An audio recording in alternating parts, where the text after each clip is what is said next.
Today's guest is Summer King, a contemporary mixed media artist, author, educator, and founder of Mosaic Minds Art Academy in Lilburn, Georgia.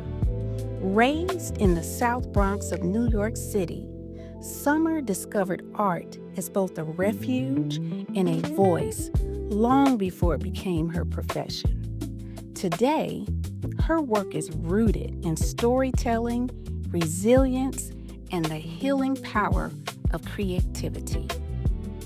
Known for her expressive palette knife paintings, textured surfaces, elongated figures, and soulful portrayals of Black life, Summer creates artwork exploring faith, identity, love, restoration, and hope.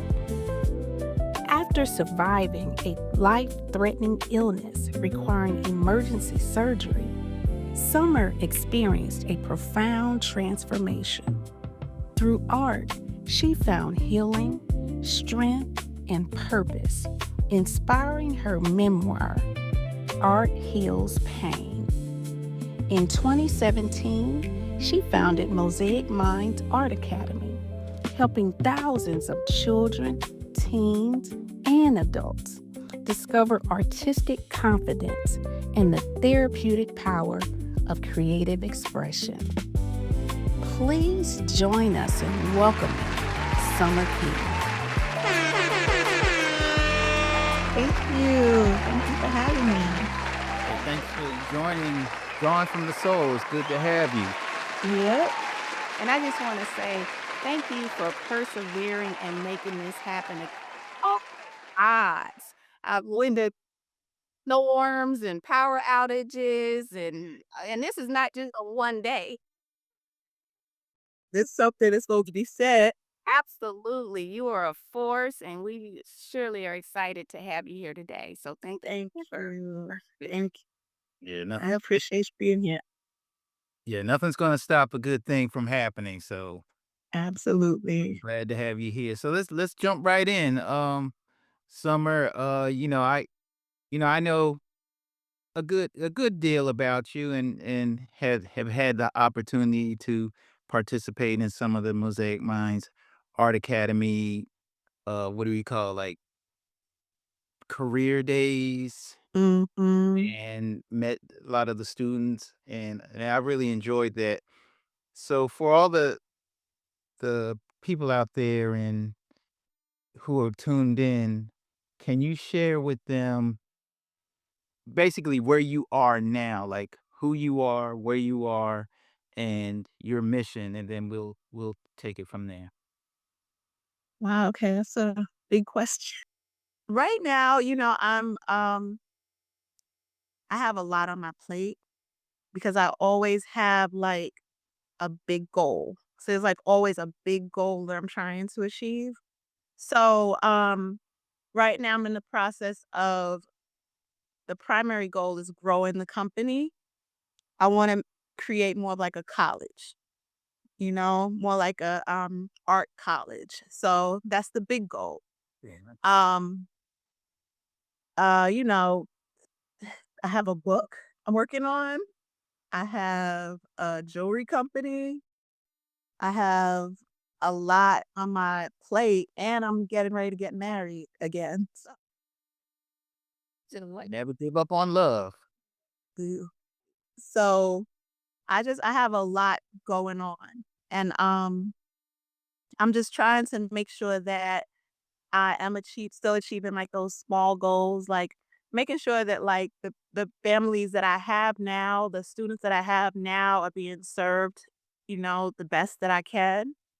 And yeah, just making sure I can maintain 5-star reviews here, at Mosaic Minds. So on that note, of we have the Drawn from the Soul squad out here. Let's start with Mosaic Minds Art Academy. For Okay. those who don't know what it is, just in layman's terms, break it down. What is it, and what inspired you to start it? Well, Mosaic Minds, I would say it was a vision that I had a long time ago. when I was, a little girl, I was the weird art kid, the kid with, like, 1,000 books, and I loved going to, like, stationery stores and buying pencils and, I was the weird kid, like, that wasn't with the other kids at recess. I was drawing, or I would be that person that the kids would say, "Oh, Summer, can you draw this for me?" Or, I was in the art club, and so I was like that weird kid that never really fit in. And so I wanted to create a space where all the weird kids could be amongst other weird kids, you know? And that's kind of like something I'm always very proud of because, like, when the kids come here, they come in really nervous because as artists, I think we're all just a little awkward and just we never know how we're going to be received. And by the time that they've, been in a class, they leave and they're just like, oh man, I feel like I found my tribe. And I'm like, Mission I've done my job. accomplished. Yeah. Especially like the anime kids. They're a very unique group. So when when they're at school, a lot of times like they're the weird anime kids, right? But when they come here, they're amongst the other kids that like want to dress up and, they read these comics and they talk about it and, they get other kids that relate to them. So those kids tend to stay here the longest, to be honest with you. I have those kids usually the longest. When you say about the weird kid, and this is something that we're finding is a common chord with a lot of artists, feeling Yeah. like, the weird one, so to speak. And, it makes me think about the saying they say, you found your person when my weird matches your weird. Actress, you're weird. Shit. I really commend you for creating that space where people can find their tribe. Yeah. And weird is the new cool. It's always been, It is. always been. So, can you tell us a little bit more about those programs that you're offering right now and the vision for creating this art college?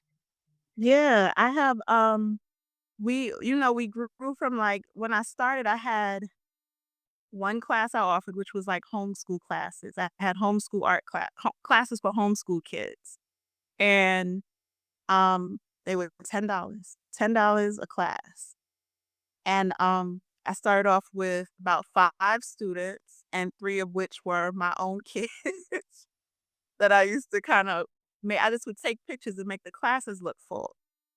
So, like, as the word spread, I started, like, expanding, and I started adding on more classes.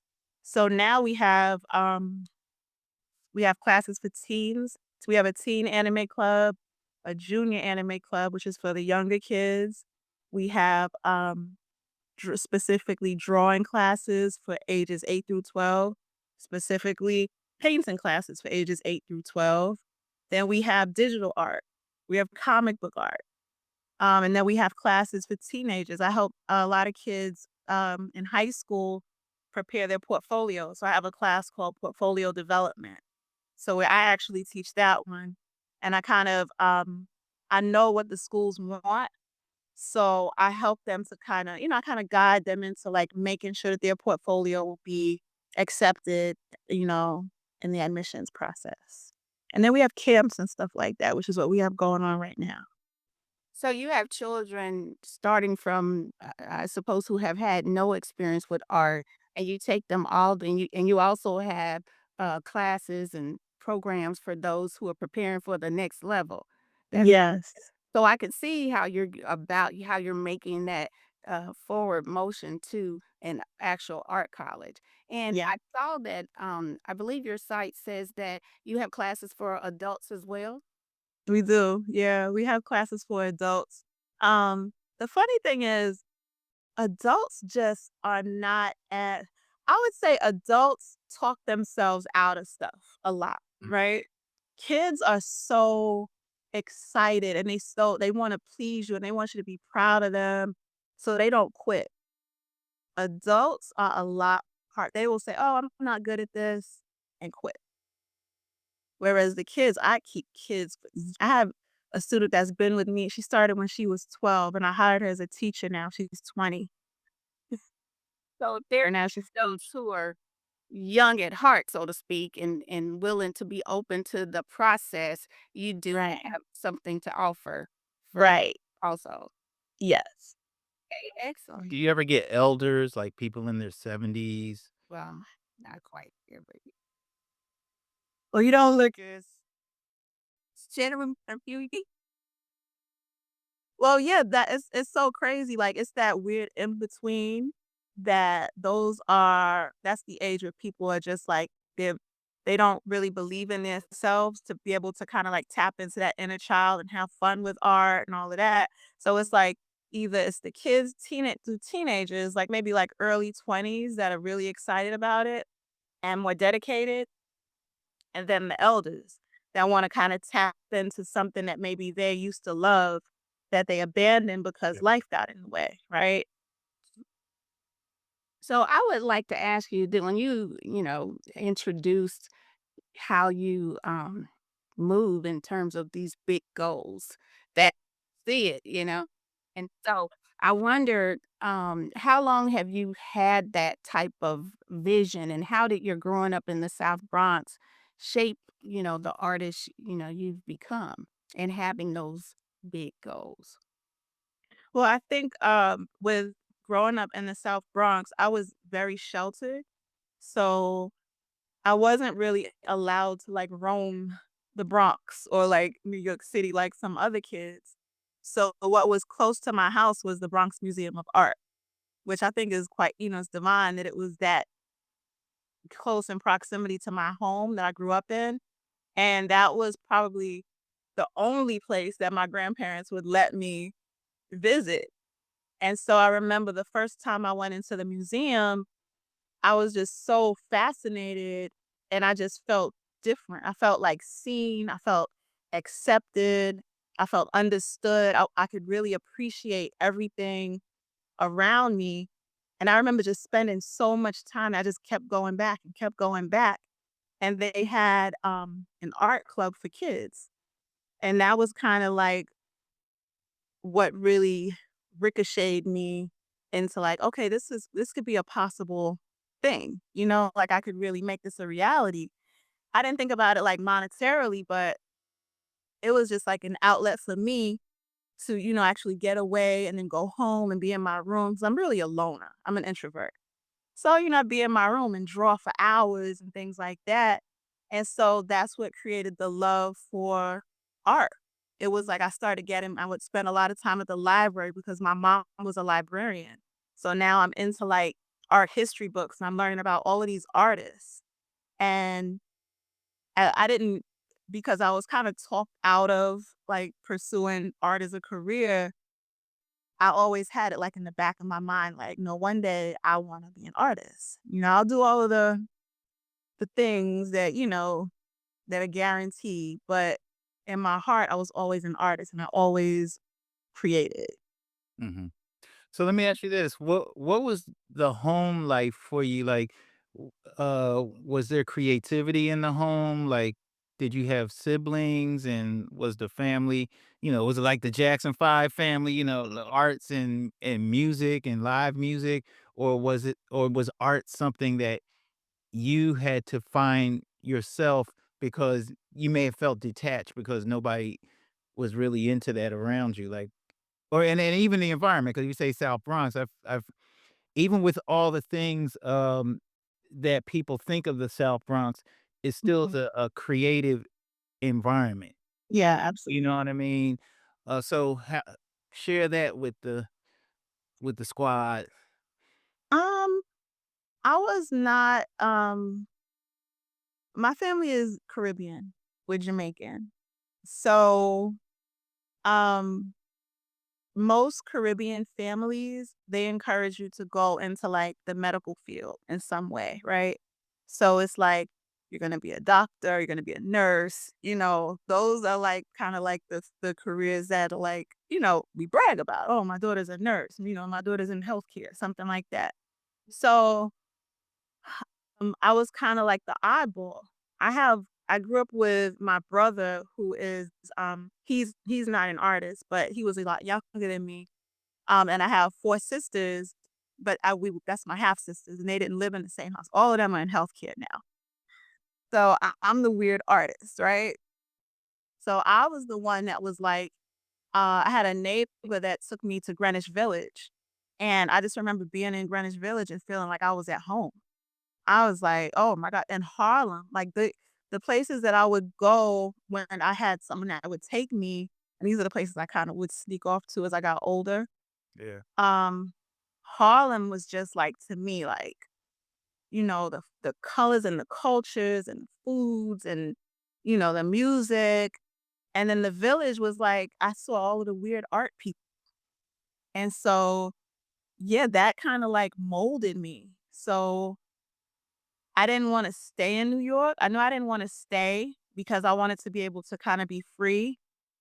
And so Atlanta, here we come.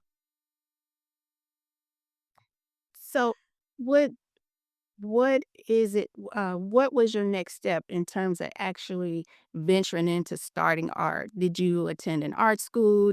Was it an art teacher in class? Was it when you came to Atlanta?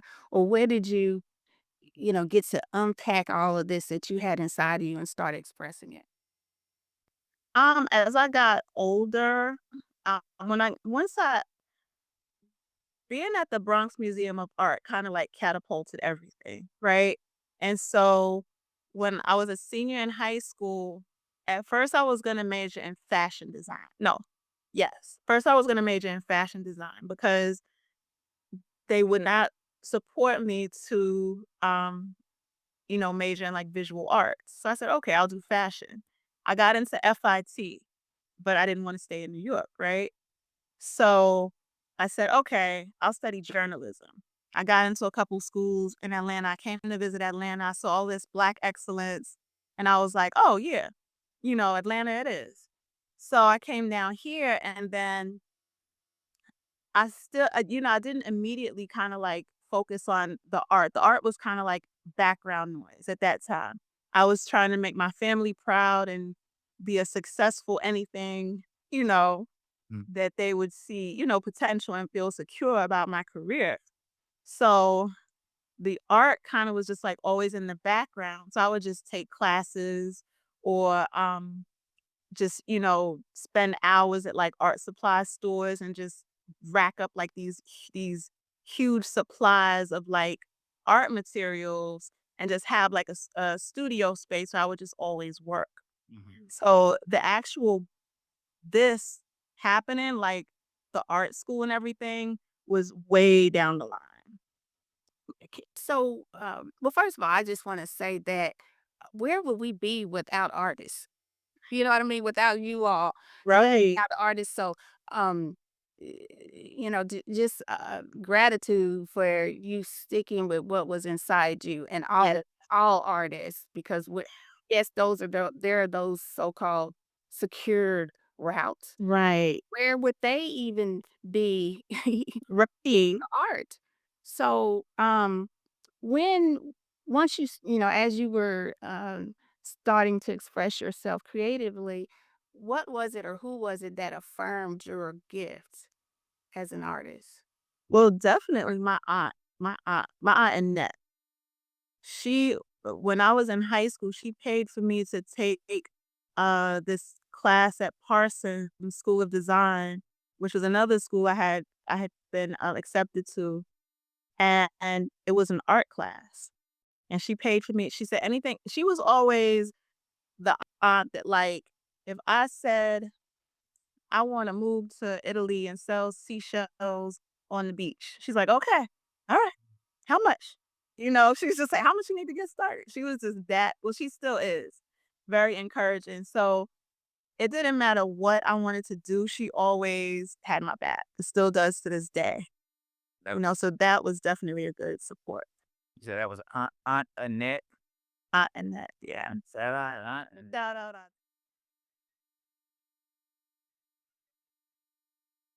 Yes. Yes. Yeah, that's real cool.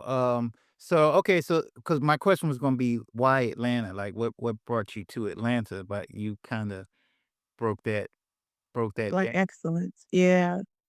So, like, in your younger years, because I kinda didn't wanna jump out of the younger years yet because I Mhm. think of a lot of the young people who are watching the show now and children growing up in this era, and you work with the children of this era, Mhm. and, we all came up in different time frames, like, without having the internet. I was like you, I could sit in my room and draw all day long and just tell Always. slide food under the door. Right. And I'll see you tomorrow. Man, yes. So, I like that. Did you feel like when you were younger? 'Cause I know you talk about feeling the weird part. Um, did you feel like you knew what you wanted to do with art, or you just drew? You know, how, like some people they're drawing and they want to be an animator, or I want to be a comic book artist. I want to be an oil painter. Right. Did you know what you wanted to do, or you were just kind of just creating? No, I just knew it was something that it gave me peace, and it was just something that I enjoyed, and it came effortlessly to me. So, I never really thought about I never thought about it as a career, which is why I do have the career day for the kids because I didn't really think it was an option. All I ever heard was that you'll be a star of an artist. No. So that's always a running term. Another thing too, because the system we just had on the show, Katina Douglas, Mhm. she's a art school teacher. Was it K to 3? No, K to Yeah, I think it's elementary, elementary school art school teacher, and she says one of the things that she charter school. yeah, and one of the things she says she really enjoys that I feel like you're doing as well, and is very important, is she helps the children to keep the joy of Right. creating. Because she says she noticed it's at around 3rd grade. After 3rd grade is when they start to have the doubts of their Mhm. creativity, but when they're going to 3rd grade, it's just drawing, probably just drawing, just see paper Yeah. line, they're just going there, and then after that, they start I guess, the questions and the doubts within themselves, and then that becomes their story in life in terms of when they get older. Like you say, you run into the older people and they say, "Oh, man, man, I used to do that," or I always wanted to do," Always wanted and to. they probably have those people in the family that said, "You'll be a starving artist," and then they realize, "Well, actually, maybe I should have stepped out on that," and it's not too late. Yeah. Right, it's never So too late. So I think that was I'm kinda jumping around, but that's kinda like what I want to know about in your early career, like, as a child, maintain how did you maintain being creative, and was it because you knew what you wanted to be, or you just like creating, you just never lost the spark? Well, I think that the difference is that and it's something I always tell my students is comparison is the thief of joy, and I think that's a big reason why the kids kinda start losing Interesting. that passion because 'cause they're just kinda like they have social media, they have all of these we didn't have that, it was like, I'm the class artist. Everybody, there's something to draw, give it to Summer, she'll draw it, Whereas now it's like you're questioning yourself constantly because it's just like, "Oh, this person is better than me. I'm not as good as I think I am. I'll just quit." But, for me, no, I did not know that I was gonna make it as a career. This kinda was just divine. Like, it just kind of everything was in alignment at that time that God forced me to do it. Including living right next to the museum. Oh, yeah, everything lined up. This was supposed to happen. Yeah. So when did you start to share your art with other people publicly or as a career? When did you start to put it out there? It How was did that actually happen? it was actually more recently. Like, when I became active on social media, that was the first time I ever started really showing my work. Wow. Yeah, I never like before I had sketchbooks. I noticed that with the kids too. A lot of times they'll take their sketchbooks and they'll let you see a page. They'll be like, but don't turn the pages. Like, just look at this page. I I'm doing this so I can close my mouth because my mouth is hanging open because I see your work, over the years, starting well, actually, I think in 2019, and it's, my first time finally meeting you, like I said, visually, um, and your work is epic. I would have never imagined that you just kinda really started sharing it, uh, Yeah. through social media. So, did the school start before I know you started the school in 2017. Mhm. Did you was your focus more so because apparently you weren't just trying to share your art or sell your art, it seemed, Right. but was your focus primarily on starting this school to create this tribe, or create a space for young people? It was kind of just in the back of my mind. Like I had a vision board at the time, and the art school was gonna be called, because I'm from New York, the Art Station. Like, the vision was, like, it was gonna look like, the train station, and the background was gonna say, like, Art Station or something like that. So that was what was on my vision board. But at the time, I was selling real estate. So I was a real estate agent for about 10 years. And I just painted on the side. And then people that found out that I was a painter as well, that were, buying houses, renting houses, they were like, "Oh, you should put your art, I should borrow your art." And people started like buying my art when they would rent a house from me or buy a house. I was like, "Oh, okay." It never was like, and it's still, to be honest with you, to sell a piece of art to me is a bonus. You know, my art is very close to my heart. And I'm so honored when someone loves my art enough that they want to put it in their home, you know? So it was never like, it was just more like done for me. It was just like, I did it because I felt good. It was something that I saw that inspired me. And so I painted it. Mhm. So, and this is I want to know, like, how do you when we were talking about the children being bombarded with imagery now, there's Hmm. so much to see. It's like, well, why would I even try? Yeah. They seem the best of the best because when we were coming up, we didn't know what other people were doing except the kids in the Right. class, and Right. that was kind of your gauge. So how do you keep the children inspired, and what words would you have for young people out there and older people too? In this day and age, how do you keep them inspired? Well, I always encourage, number 1, my students to keep a sketchbook and date it, because your only competition should be yourself, right? Exactly. So if you have a sketchbook where when they first come in, usually I'll have them do a drawing test, right? The drawing test is not so much that I'm trying to determine whether they're a good artist or not.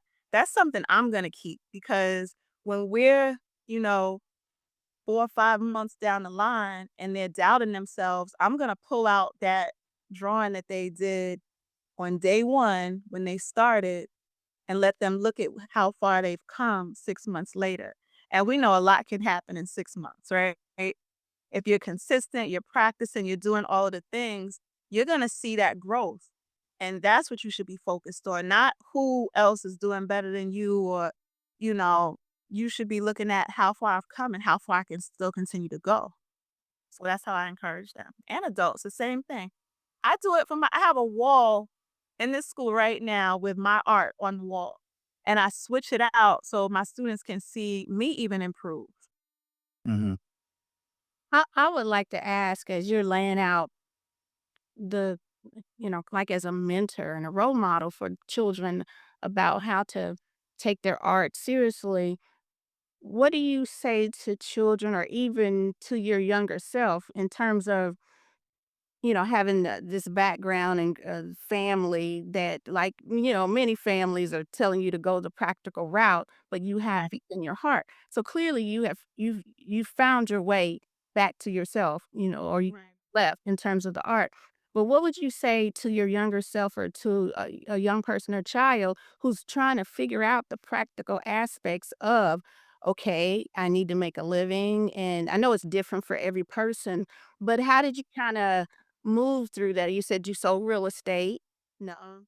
And, but, just what do you wish someone had told you about how to navigate through the practical world versus the thought of, well, if you pursue art, you're gonna be a starving artist? Is it a matter of, hey, get yourself a regular job and do your art so you don't have to be stressing while you're doing your what would Right. you say to a younger person or your younger self? Well, exactly that. I would never just being very honest with you, I would never tell someone to rely 100% on being an artist or being a basketball player or being a football or I would say be realistic. You know, if you're passionate about something, then you're going to dedicate time to that every single day, right? So, it doesn't matter if I work 40 hours at Walmart and it's paying the bills, right? If I take every day and I'm putting steps towards like a bigger goal, eventually that goal is going to come to fruition. So you just have to believe that you have to sacrifice and work that job. Just give yourself a time frame. Say, you know what? My goal is to I want to open an art gallery.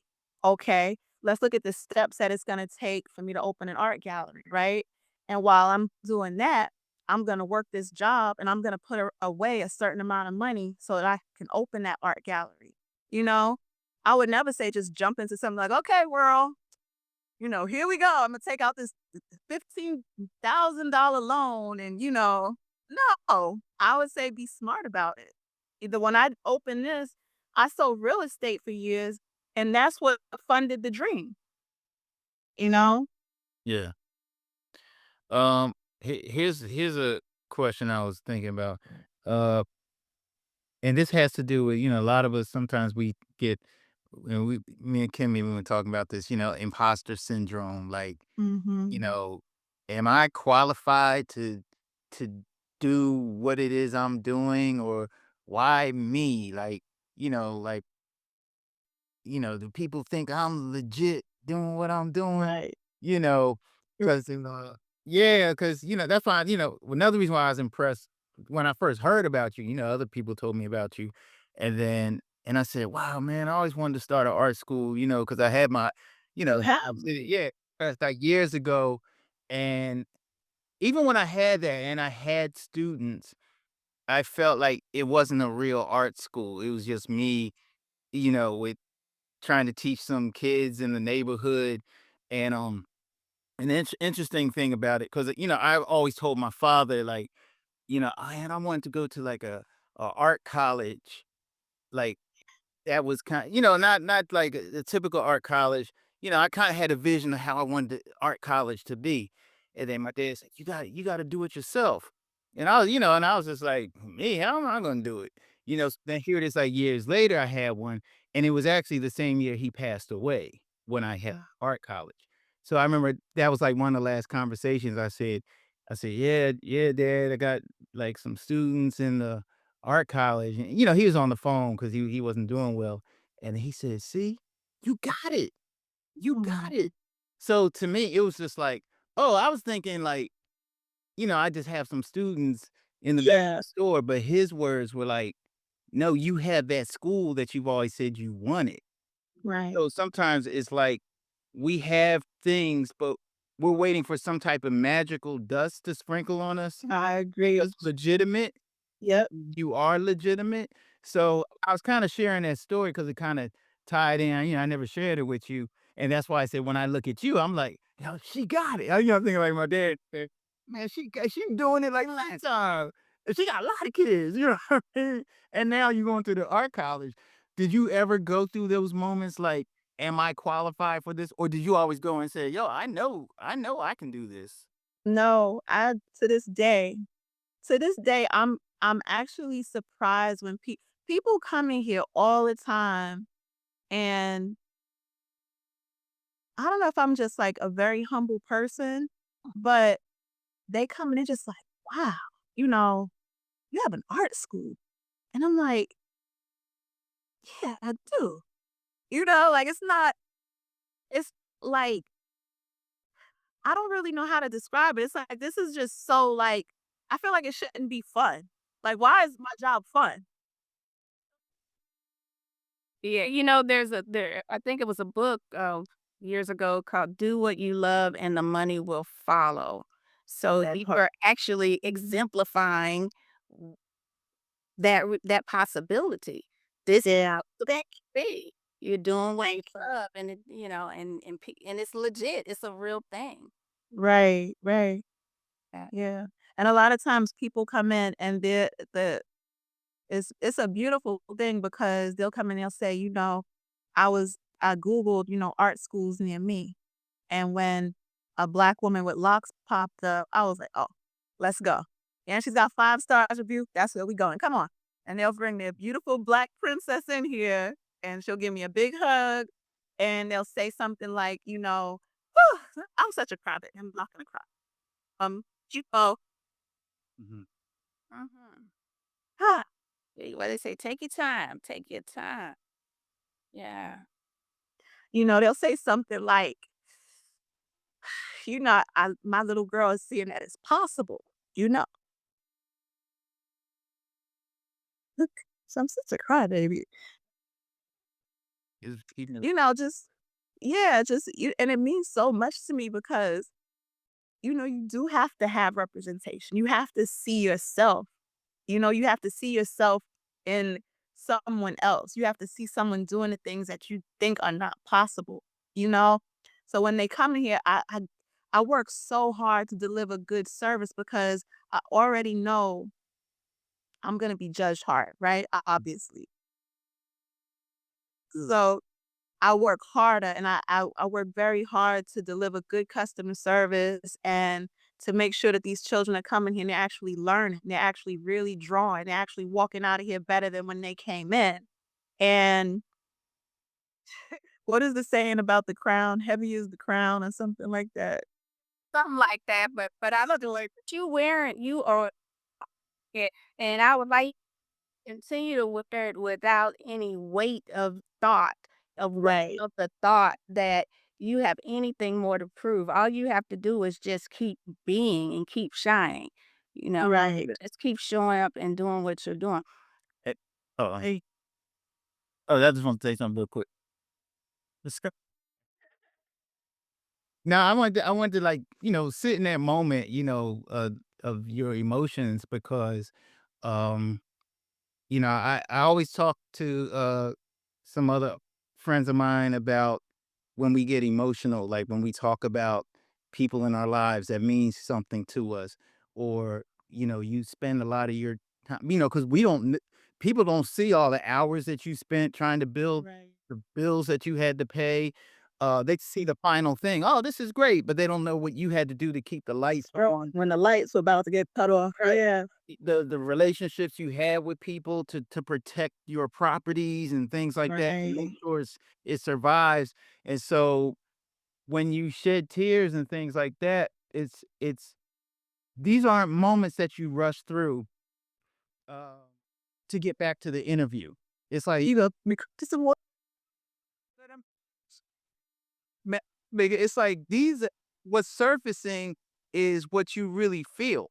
Right. And I'm saying, like, because, like, I might have moments where I feel something emotional because I know all the things I went through. I know who the people that passed away who aren't here, and all that is in my head at the same time. When some Right. they just think it's about comics, and to you, it's your life.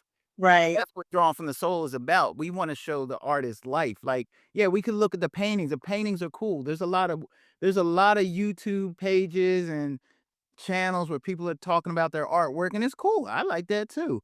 But then I Mm. want to know, like, yeah, but how's the artist? How are they feeling? Right. What are they going through? Because sometimes, I was just talking to another brother about this, where it's like we talk about how great an artist is, and then say if something happens with somebody and they're not working on something great right now, and usually the conversation, hey, what you working on now? "Mm, working on the book. I got this animation going on." But then what if there is no animation going on, no book? Hey, you ain't doing nothing now? Like, all of a sudden, it's just Mhm. like, you're nobody anymore. Right, It's like, right. you care about me as a person? Outside of yeah, You know what I mean? So to me, it's like when you share that, when you go into that moment, you're express what's coming out is all those years of pain and passion, and at the same time is joy because you're seeing what has manifested from you not giving up. And right, the Soul Squad needs to see that. right, Yeah, because they may be going through that moment now where they don't see the light at the end of the tunnel. right, And it's okay to shed a tear. That's for males and females. This is just a human experience. You know what I'm saying? And and you're not a crybaby. You drew from the soul, and you're an emotion. You're from the soul. It's one of our emotions as a human being. If we said something funny, you laugh. If it's something right, heavy, you might shed a tear, and that's okay. right, When it's coming from a real place.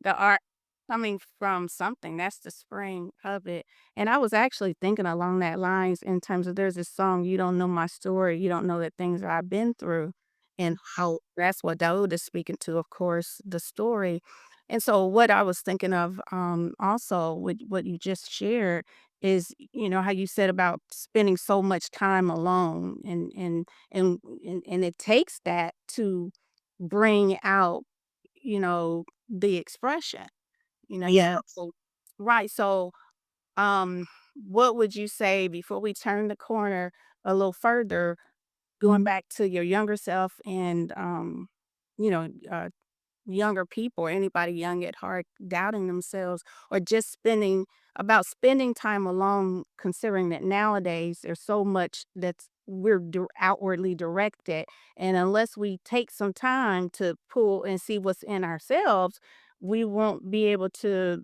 fully unpack what we right, do and share. So what would you right, say about that, spending time alone and children or people, anybody feeling weird or feeling whatever, and how that led you to, like you said, it brings you peace. right. Um, I think, solitude is so important. I think that it's so funny because today I just made a post on Facebook because I finally figured out why I'm the way I am. And I have a what is it called? Dismissive avoidant personality type. And a big a big characteristic of someone with that type is that they like to be alone a lot, right? And I think that like there's nothing wrong with that. I think that if you can go into a space of where like when you're by yourself, you can create, and that's when you do your best work, not just, as an artist, as anything, as a writer, as whatever. You should take that time. Don't feel guilty for taking that time to yourself and designating that time from your life. And the people around you have to accept that. Like, no, this is my time to process. This is how I give myself peace, you know? So yeah, that would be my best advice is like don't feel guilty for taking that time to yourself. There's nothing wrong. I isolate all the time. I'm a person that if I have a problem, I'm not the person that's gonna call, oh, the light's about to get cut off. Oh, I can't pay my bills. I isolate and I figure it out. Yeah, I figure it out. And there's been plenty of times when like I've cut off the world because I'm going through so much. And God, well, you know what I've been through. I've, and there's so much more than even just that whole situation with my health. But I've isolated myself so much, it's just natural to me. So people don't understand that, like, that doesn't mean that I don't love you or you've done something to me. This is how I navigate life better. I isolate, I figure it out, and I come back and I'm smiling and you never knew anything I said. I can relate, and I like how you said, not to feel guilty, it's necessary. In so many songs and poems and everything, solid Right. you have to go within. Yeah. Well, actually, I did want to ask you about that because that has to do with life changing experiences. how it affected your art, how do you come back from it? And that's one of the things that, you know, even though I had drawn from the soul for a long time, it always had multiple meanings. It was a double entendre, drawing and pulling. And for me, Oh, I love that. Yeah. yeah, I didn't think about it that way. yeah, There. that's why in the podcast, I like that. this is really more centered on you pulling from your soul, you know. Oh, And then I also, on the side, I'll be doing like my art educational things, which is drawing from the soul, like, right. telling your own stories and getting better at your skill set.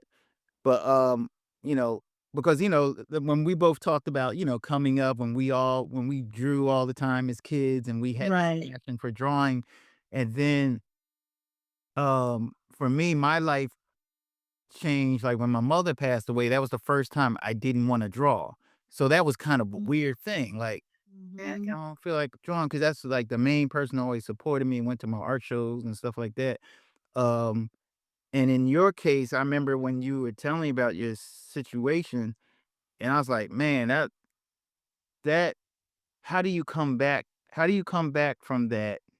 And then when you told me recently that you started a series of paintings, so you turned that pain into um creativity, Yeah. because art is a way for us to not only express ourselves, but it's also a safe space, it's a healing space. um so if you wanted to share a little bit about, it's up to you, like, what you want Yeah. people to understand, what you went through, what it took for you to come back, in case anybody is going through something similar. Yeah. Um, it's so funny. I've never really talked about it. Like I've like there's been little clues and things like that about like what happened to me and all of that. And I wrote about it in my book. But I got really, really sick. And I didn't know what was wrong because like one day I was fine, the next day I was like sick. Like um I couldn't even stand up one night. And I was rushed to the hospital. I had so like a lot of people that don't have traditional jobs, I didn't have health insurance. So I wasn't going to the doctor. So I didn't know that this was the onset of something bigger. And I went and I was in the hospital for about 8 weeks. They were trying to figure out what was wrong with me. I had like I think 30 something blood transfusions. Um and what is a plasma. It was a lot going on. I had all of these wires and tubes and I feel some more tears coming on y'all. Um it was it was very traumatizing because it was also symbolic because at the time that was the first time I opened the art school and I was so obsessed with, like, being the best. It was like, "No, I have to be the best. I have to be the best in Gwinnett, I have to be the best in Georgia, I have to be the best. I want five-star reviews, I wanna be the best." I had kind of, like, lost my connection with God. So, in me trying to, like, focus so hard on being the best and everything, I feel like God slowed me down and said, "Okay, now you're gonna lay in this hospital bed and you're gonna be still and you're gonna listen for my voice." And this is 8 weeks of me being in a hospital bed where I can't do anything. I can't take care of myself. I'm relying on other people to take care of me. And it was almost like God was also humbling me at the same time.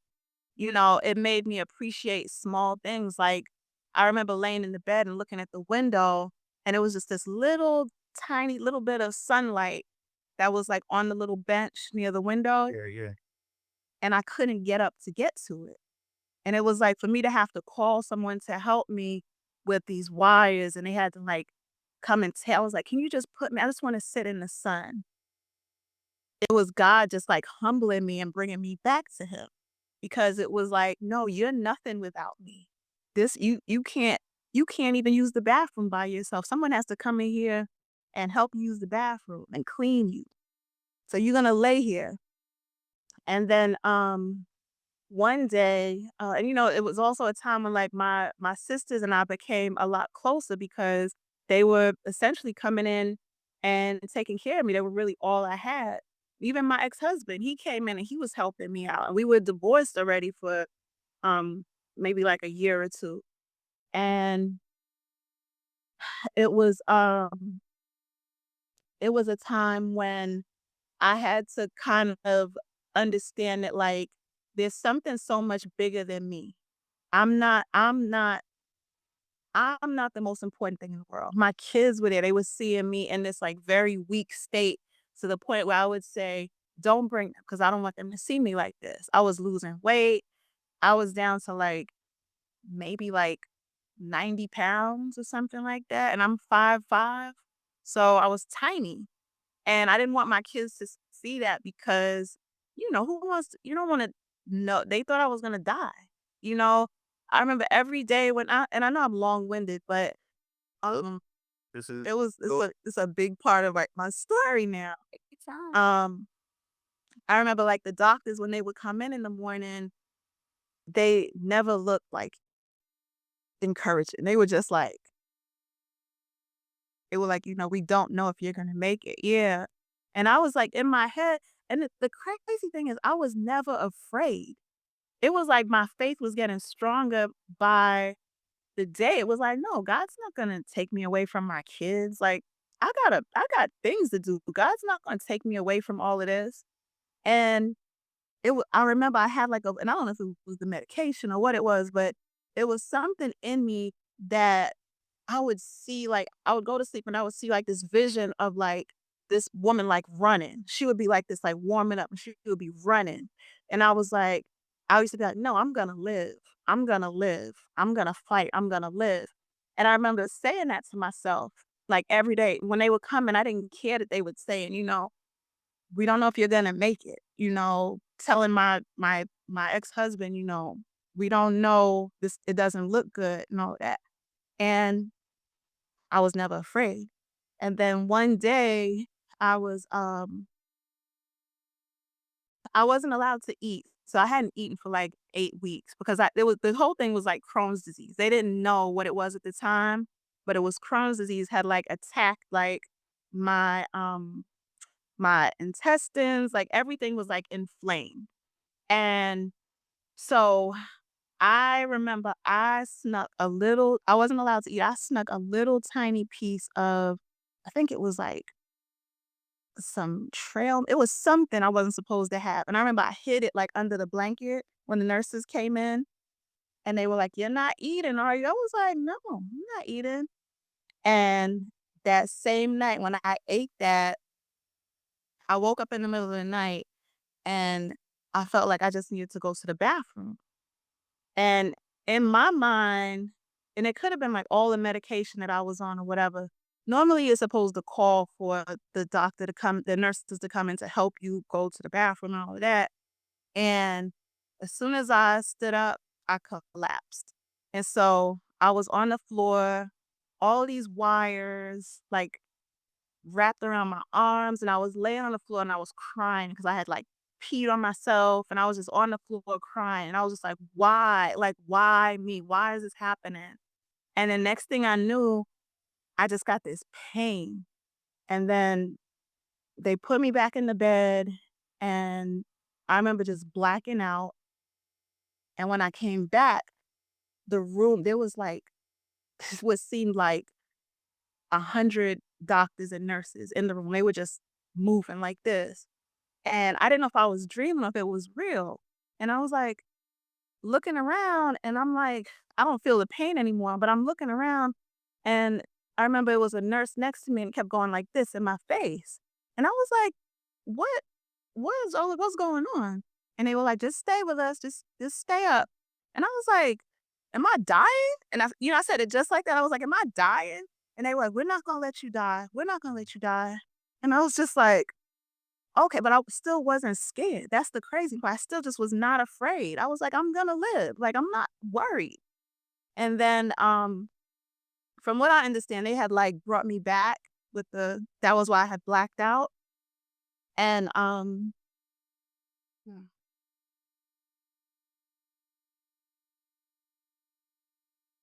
um so the next thing I know, I was on a they were taking me to emergency surgery. So I was on the stretch and they were trying to rush me out to surgery, and it was a nurse next to me, but I don't think she was a nurse. I think it was an angel. I don't think she was real because she kept saying, "You're gonna be okay. You're fine. You're gonna be okay." But I don't think she was real, you know? And I just remember looking, she didn't have on like the stuff, like the lanyard, the skirt. Yeah, she didn't have on that stuff. I don't remember what she looked like, but I just remember she had like a ponytail. She just kept saying, "No, you're gonna be fine. You're gonna be okay." And then it just everything like faded to black. And then I woke up in the ICU, and I was just looking around, and I just remember the doctors and everybody, they just kept coming in. They were like, "We can't believe you're here." Like, you know, "We didn't think you were gonna make it." Mhm. And I'm looking at them like, I know I was fine. But I say all that to say that, and at the end of that too, I ended up with a colostomy bag. And so that was also devastating because this was something that just was like I wasn't prepared for, you know? So I had to make all of those type of adjustments. So all that I say to say all of this is a part of my art. Is all a part of you can kind of see where my art takes a different direction because a lot of it now is about reflection and about peace and slowing down. You'll see a lot of pieces of like me.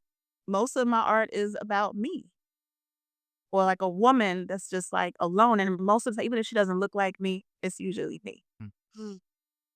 What oh, you wanted to say? Oh, listen, I See, you know about Kim.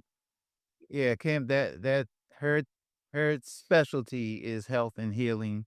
Oh, One reason why I said she had to be on the show because that's what Drawn from the Soul, it's about. We wanna not only, have the artists share their journeys and maybe their challenges because we want to be able to, help heal those out there through the arts and even physically, problems that they may be having, uh, right. as artists to help them just live a healthy lifestyle so they can Right. be here and create in their best health. But, Kim, I know you have some say thoughts. me at the you said real or not, but the the angel that was rolling with you, letting Oh you yeah. know that you were gonna be okay. And as you said, you were never afraid. I was never. Nope. So such a profound experience. And um, Yeah.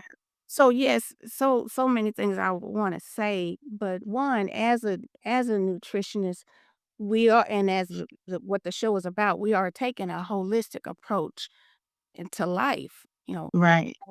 Body and soul in terms of what our experiences are actually about.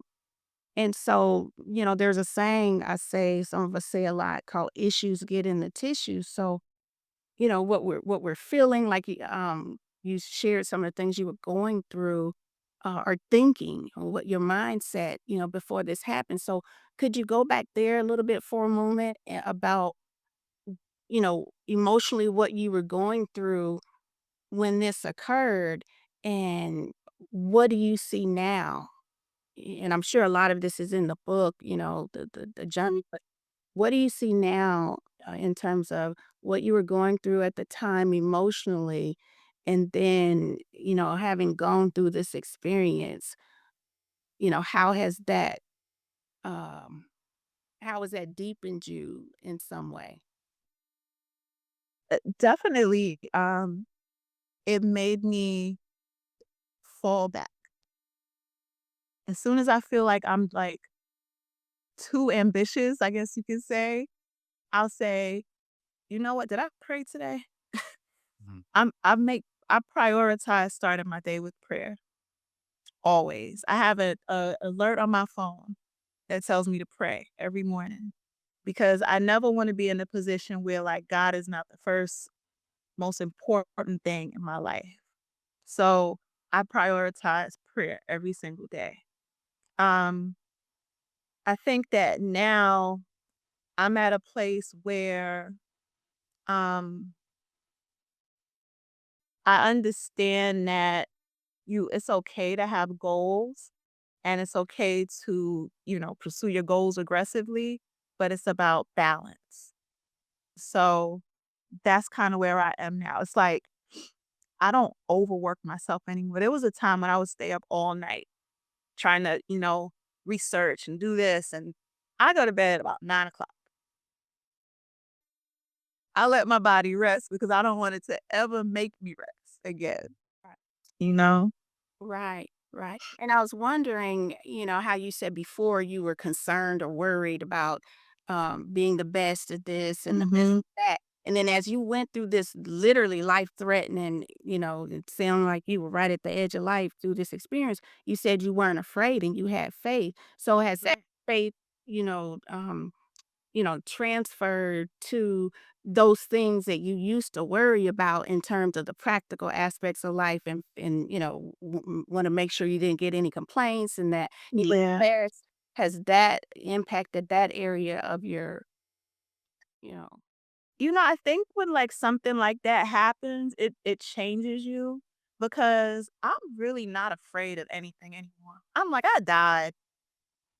Like it takes a lot to scare me now.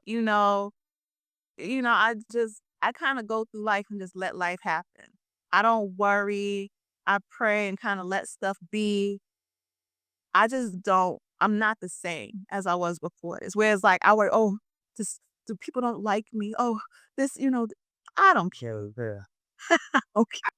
I want to ask too, with this experience on a practical level, have there been any changes you've made, in your lifestyle?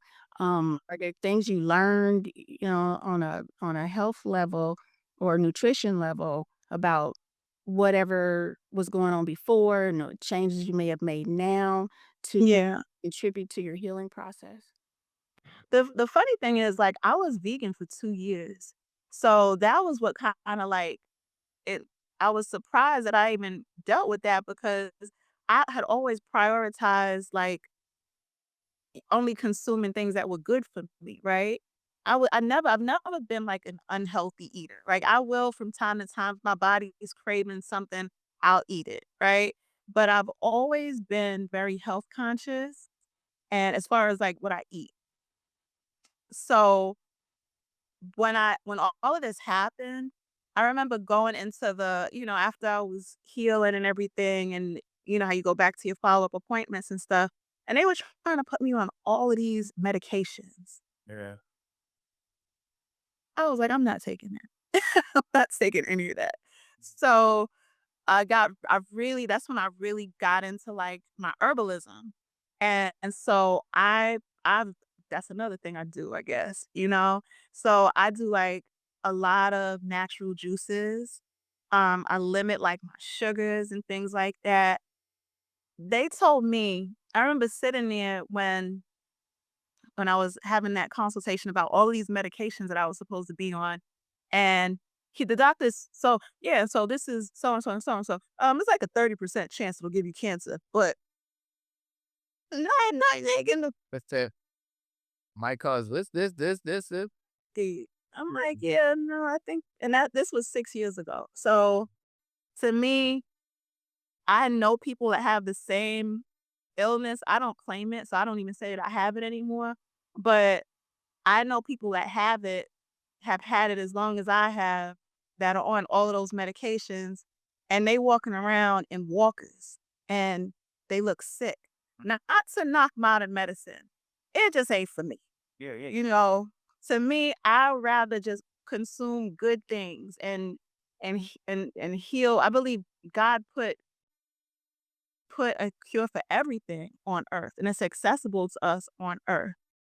And it's just about us doing the research and figuring out what works for our bodies.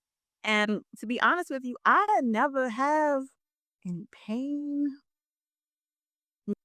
You know, I'm not on any of the medication. I do natural juices, I make smoothies. I'm not vegan anymore, but I'm more conscious of what I eat as well. Because there are things that will aggravate, your system when you have Crohn's. Right. Yeah. So, um, I would want to know that since you were already health conscious and you were already vegan, you had mentioned something earlier about maybe not paying attention to certain things or, not Mm, health insurance. Are there any little things that I mean, we know again that what happens to us physically is emotional, is yeah. physical as well. But are there any things, again, looking back at that time that you would say to yourself then or someone else, even in the space of slowing down and, just tuning in and paying attention to, signs that our bodies may be giving us because the body is literally a messenger, Uh-huh. whatever we're feeling are like, those are like reporters saying, hey, just pay attention kind of thing. So yeah, so what are some things if there were anything that you look back on and you say, okay, well they say if I knew then what I know now, I would Mhm. have, and I mean it's no regret or blame or anything like that, but just we always come out of things with a little bit more awareness and paying a little bit more attention. Yeah. Well, Crohn's is genetic. So it was like what I learned later was that there's nothing that I could have done to prevent it, right? But I think that what kind of like activated it was that I was so stressed out at the time. I was going through a divorce.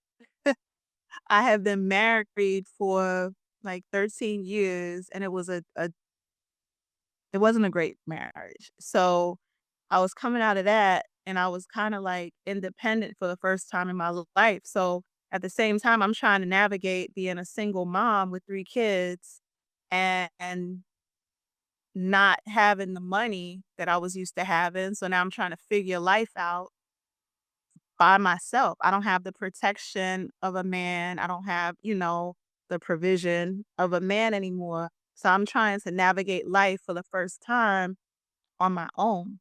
It was very stressful.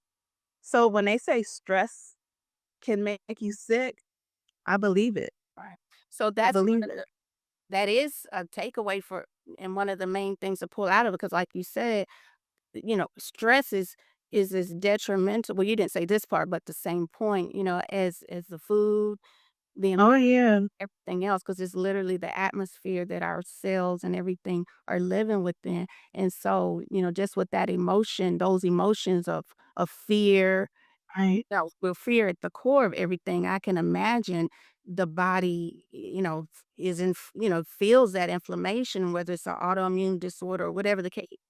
Most of the time, like you said, when something kicks off, it was preceded by a major stress event. Mhm.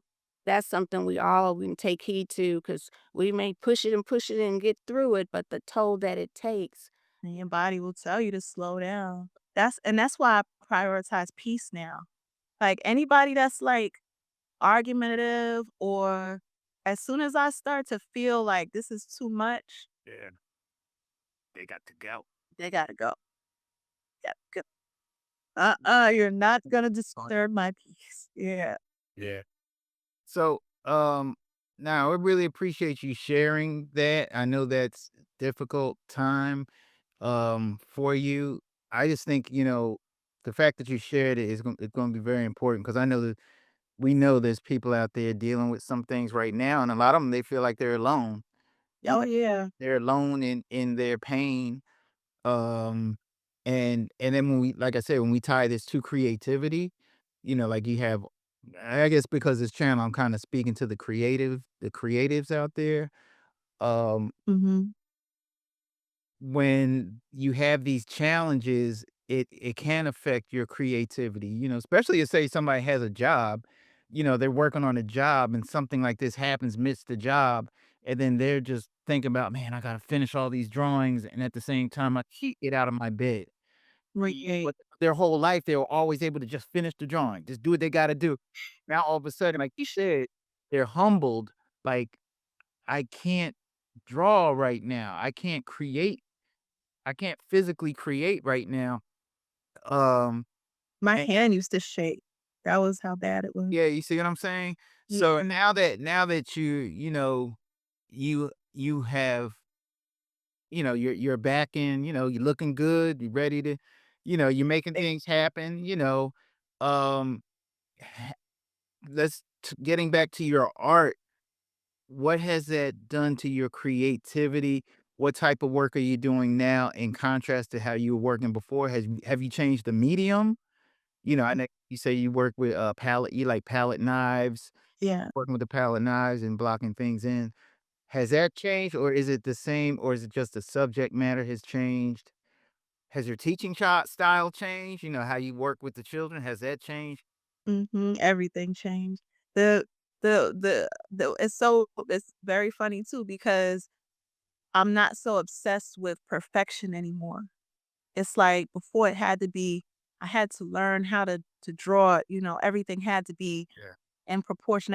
Now I'll just spread it on the canvas and I actually like the way it looks when it's like that sweet spot between like realism and abstractism, right? So like even in like pieces like this, and there's a lot of in my art, you'll always see like clues about like kind of what happened to me, like in the background, somewhere in the artwork. There's like kind of clues about my story, right? But everything is more kind of just like imperfect. It's just like I don't want to say it's rushed, but it's like I'm not taking as much time to make it perfect. It's just like here it is. I'm happy with it. It is what it is. It's beautiful. Move on. Mhm. With the kids, I don't allow them to, like, stress themselves out to the point where they're just like, they don't wanna do it anymore. It's like, "It's okay. Are you having fun? Do you like it?" You know? We used to do, like, which I don't know if it was a good thing or a bad thing, but I used to have them critique each other's work because I was trying to teach them I was trying to teach them how to critique art and to also take criticism. I don't do that anymore. I'll have them critique art that's up and on the walls in the school, but I don't have them critique each other anymore. Just because, I'm just being a little more sensitive to the personalities and things like that. So, can you talk about your book, Art Heals Pain, and how we get it? Or the about earlier, how we can get it. And I heard you say you're working on a new book too? No, no, it's the same book. The book that I'm working on is like a workbook, an art workbook for the kids. But for Art Heals Pain is the book is done. All that's missing is the publishing. So I think I talked to Dawu a little bit about that. I think the first thing is just gonna be an ebook available on Amazon for now. And then just I'll gauge like, you know, how much of a demand there is, and I'll actually go into like, print production and stuff like that. But we affirming that there is a huge demand for the oh my goodness. Well, what would you say what do you want us to know about that book so that we will demand Amen. that it happens? Well, yeah, it just really goes more into like my story, my journey. Is very transparent, and I'm a super private person, so that was also why I didn't rush to kind of like put it out.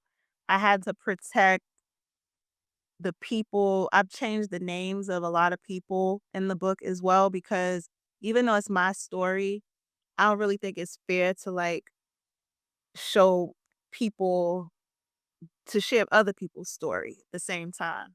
So anybody that knows me is gonna know who the other people are, but also just like protecting my kids because they may not want, you know, their business out like that. Just things like that. But it's very, very transparent. It goes into like my whole journey, from growing up in the South Bronx, all of the ups and the downs. And then it goes into when I first came to Atlanta, all of those experiences as for the first time in my life, having freedom and the mistakes that I made that we make at like 19, 18, 17. I made a lot of big mistakes back then. So I go into that.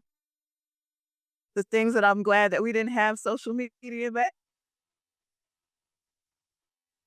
So I go into that, and then I go into, like, my marriage, which wasn't good. So I go because that was a big part of my story as well, and then it kinda ends right at, when I had the surgery, just like my recovery. So I want to say that a lot of times I suggest to people to journal because a lot of times when you're right, you can, or at least for myself, figure things out. When you look at right. your life and think things over. So, how was the process of writing the book itself? Part of your healing, I would imagine. Like, just we write sometimes, for other people to be inspired and know our story. But how did the process of writing it help you to heal? It was a big relief. It was, and you know what? It was triggering too because some things that, like, I've, like, kinda, like, tucked away for years, I would be like, "Oh, that did happen, and I made it through that." And, it's like bringing up all of these things, and it made me kinda understand why I'm the way I am now, because I don't know how it kinda, like, unlocked, like, some core memories and stuff like that, and it was like a relief to kinda, like, get it out. And, like, even, like, with my marriage, because it was such a bad marriage, I've never really spoken about it. I've never people just knew one day Summer was married, the next day Summer was divorced, and I never had shared anything. So I went into that a lot because it was a lot that I felt needed to be said, um, just because it was a big part of, like, me developing into the woman I am now. Mhm. Now I know I'm a pass the mic over to you in just 1 second. I was going after this because you mentioned it's a few times as far as the marriage. Calling it marriage, and many people can relate. What I would like to know is what did you learn about yourself in reference to having gone through that marriage or gone into that marriage? What did you learn about yourself coming out of that? Um, Coming out of I feel like you can never just, like, blame one person for a marriage failing, right? I was really young. I got married at 22. I had my kids really fast back to back, and it wasn't a strong marriage when we got married. It was kind of just like, "Oh, you're cute. Oh, you're cute. We'll make some cute kids. Let's get married." You know? That's usually how it is when you're young. When you're young, you don't think about, like, what a marriage is and, the ups and the downs. And so with me, because I guess what I'm learning now, because I have this dismissive, avoidant personality, when something doesn't feel good anymore, I didn't understand that, like, with a marriage, it's not always going to be great. So I jump ship. I'm like, oh, this doesn't feel good. I'm scared. And you leave. So I think that what I know now, because I am going into my second marriage, um, is that I understand that, like, um, marriage is not gonna be perfect, and you can't expect perfection from anybody. Um, you go into it and you tough it out, the bad times, the good times, and you make a commitment to stick it out with this person. Mm. And so that's how I'm going into, the future. Yeah. Well, I think you covered some of the questions that I was gonna ask. I think you really touched on it. There was anything that you want to ask before yeah. It's mine. Want to know. Mm. So we could just Google it, but there are a lot of terms now for different type of mindsets that we're learning. Like, oh, I'm this, or you're this, or Yeah. So for those who are curious, how would you say, how would you describe a dismissive, avoidant personality, and how did you relate that to yourself? I actually figured it out because I recently had a friend of ours. I love this girl, like loved her, and I consider her my best friend. And we had a falling out. And when I was talking to her, she was, kind of just expressing to me my shortcomings. And to me, it was just like, but what's wrong with that? Like, I didn't understand what was wrong with it. Right. So I started I was like, well, let me find out if this is like a issue, if this is something that is not normal, let me find out what it is. So of course, I went to Chat GPT and I started kind of like telling Chat GPT what was going on with me. And it started asking questions. So Chat GPT is like my therapist sometimes. And the more I was answering the question, yeah, right, between cheapest therapist in the world. And it was like, yeah. And it was kind of like, it sounds like a dismissive, avoidant because and I think it mainly comes from like going through the, dying and stuff like that. It's like, okay, if something doesn't work out, okay, I leave.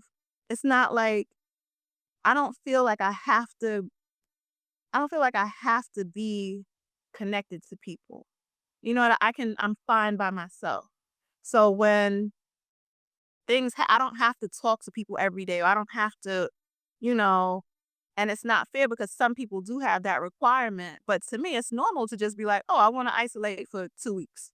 I'll see you in 2 weeks, or I'll see you in 3 months. So the And I just expect people to pick up with that, you know? right. So the chat shit therapist gave it a diagnosis, but we just call it keep it moving. Ye- And you the compartmentalize things that you can deal with at the time. Girl, you That's a good way to put it. Yep. telling me. No, but I know sometimes we do. Well, I guess what do we call ourselves now? Dismissive, avoid, and maybe I'm a little. What do Oh, are you like that? I'm sick. I become that. I used Don't take no medication. You're good. We good. Oh, I'm not taking them. You ran. Yeah, I used to be more, I mean, I was always open, open home and all that stuff.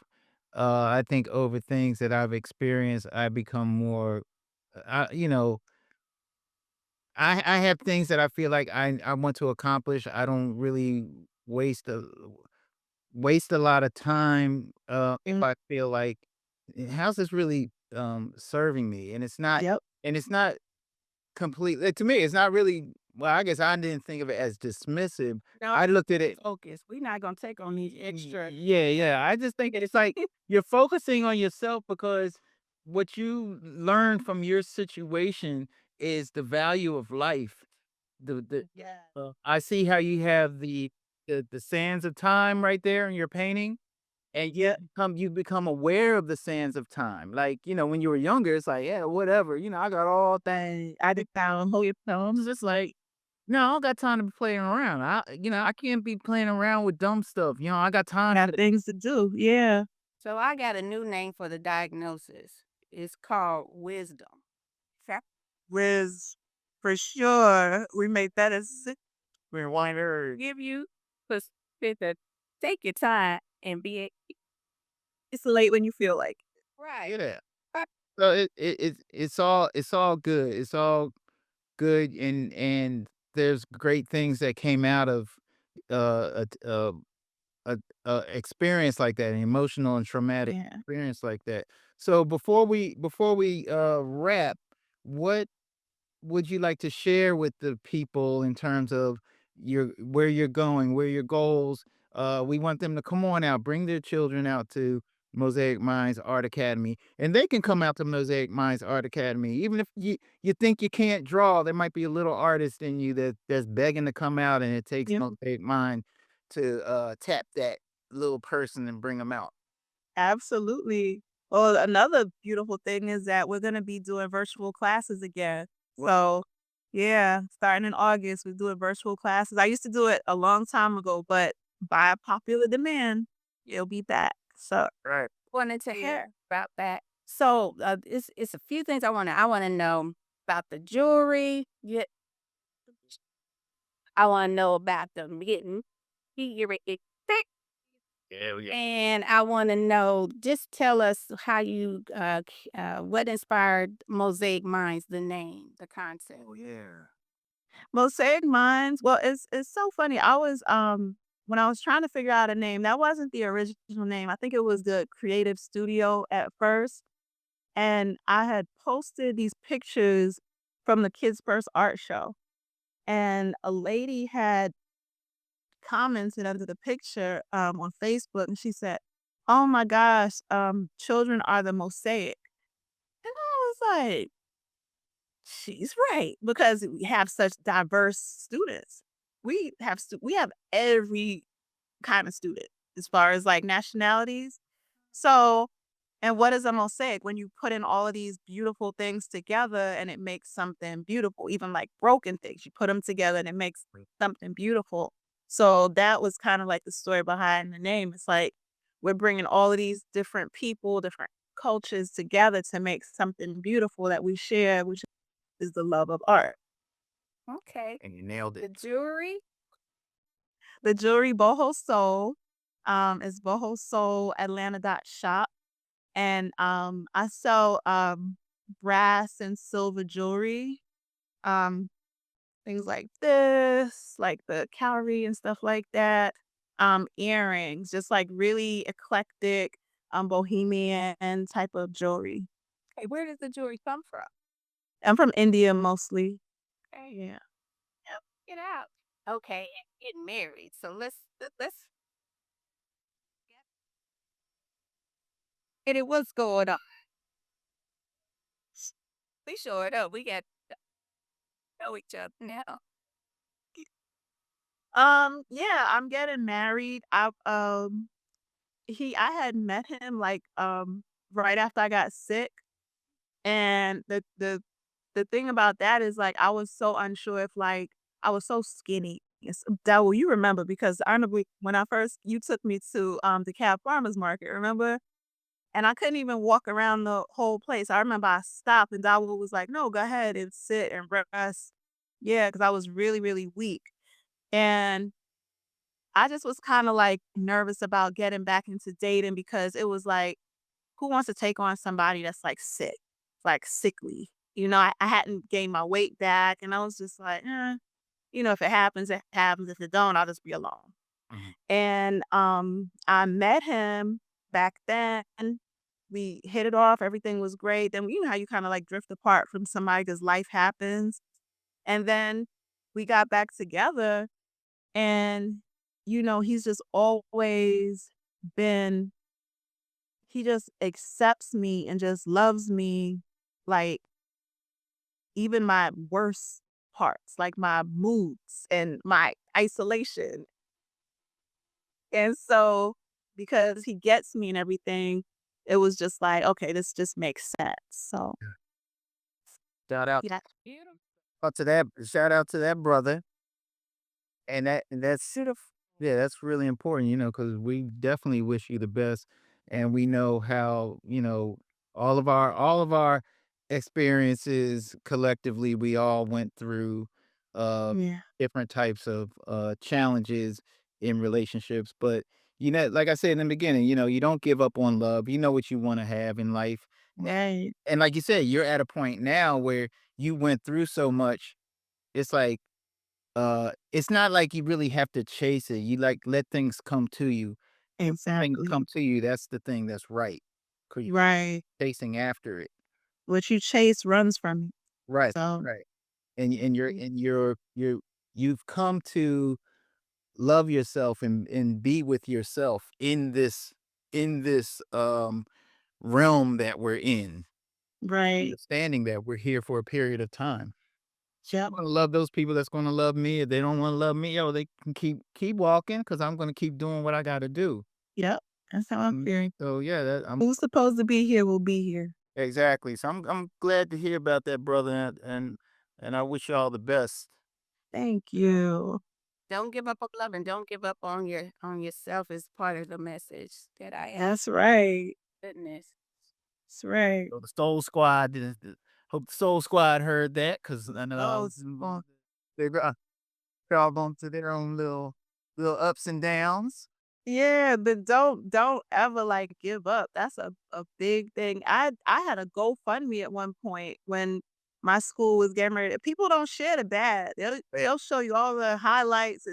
It's been rough. That's what I'm talking There's about. you know, there's been times when I was just like, "I don't know if I can do this." I was thinking about getting a job, because I wanted to keep it, but it just the numbers weren't making sense. So, yeah, like, but I don't believe in giving up. Mhm. Well, we know you're not gonna give up, and it's just gonna exponentially grow, and the I'm success gonna have a is college. better and better. Yeah. Wow. Yeah, the cow I like that. I like that. I need to go back to college.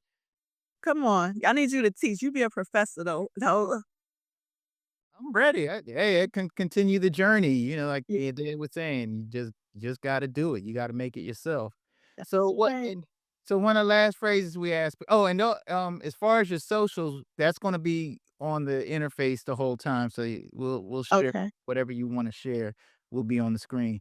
So what when you think of drawing from the soul, what does that uh mean to you? Ooh, it means so much more now. Like, Let's hear it. yeah, really, because I didn't even think about it as drawing from. You look at what y'all did. Y'all brought out a story that I never have told very few people. I am private. You drew that from my soul, and you made me cry. I'm a tough cookie, okay? I'm a crybaby, but I can usually hold it together.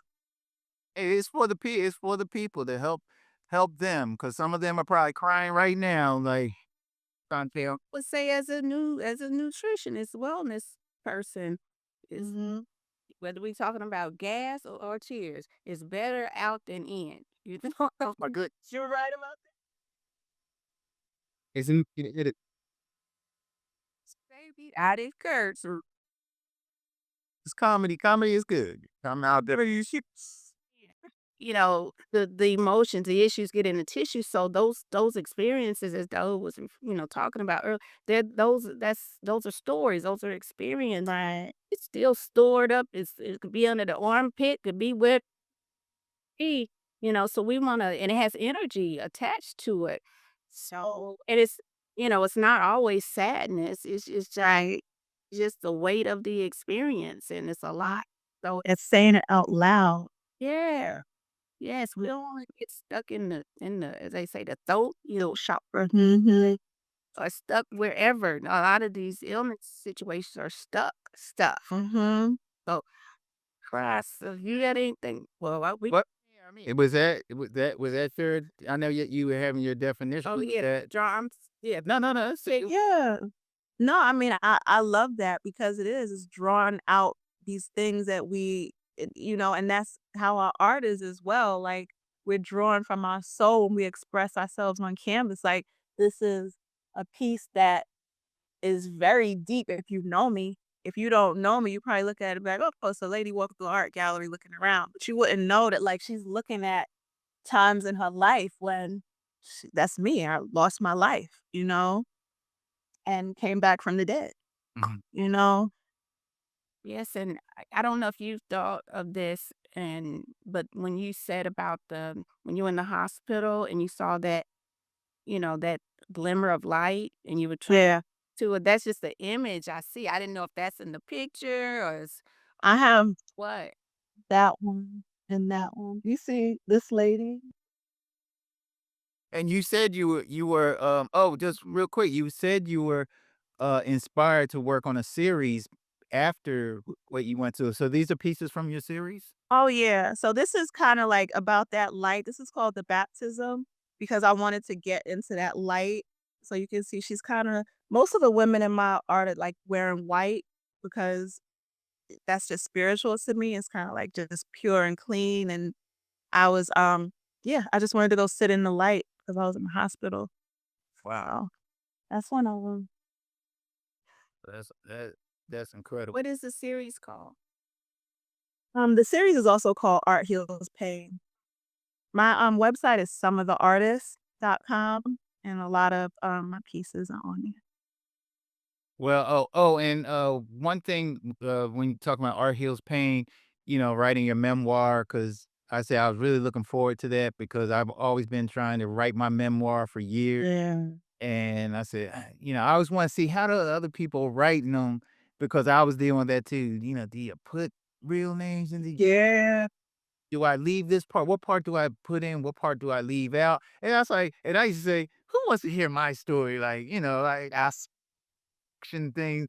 I didn't have an action-packed life. My story be boring. Out in the bedroom drawing. Hell, you out from your soul. Well, that's what I'm saying. But then you realize like, oh, you do have a cool story to tell, baby.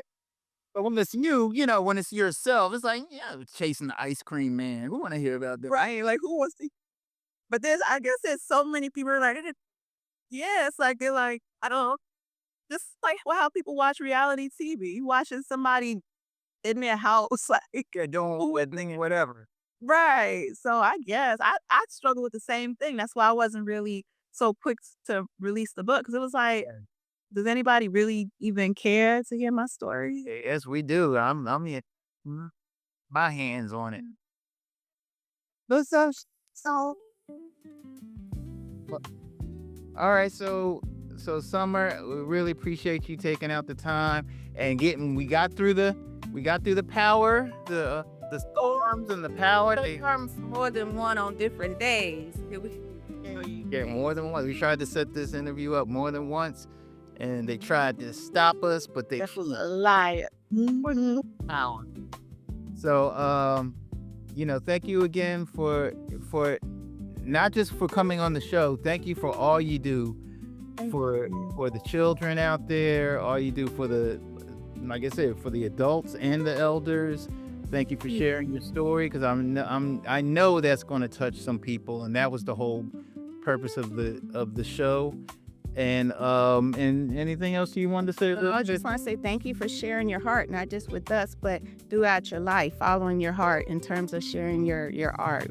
It's thousands of people that you touch. So thank you for listening into that weird little girl, because weird, the new divine cool. So We're cool now, but back then it wasn't cool to be the weird. they didn't know. They just didn't. They were. Yeah. So and then I just leave it on like the same thing my dad said. You got it. You got it. You're doing it. Thank you. Yeah, so on that note, to all the people out there in the internet land of the Soul Squad, thank you for watching and tuning in. Please like, share, comment, and subscribe.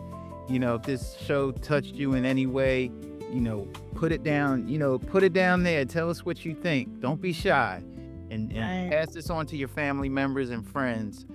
And until then, keep drawing from the soul. We gotta say like, Oh, drawn from the. soul, yeah. Will be bit. They say we. We So- say we just said so. That's all we said. All right. You say it. So go get yourself something to eat, and I know it's almost your bedtime. Oh yeah. 8:20. I got nothing to do. That's right. All right. Take care. I'll let you know. All right, peace. Bye.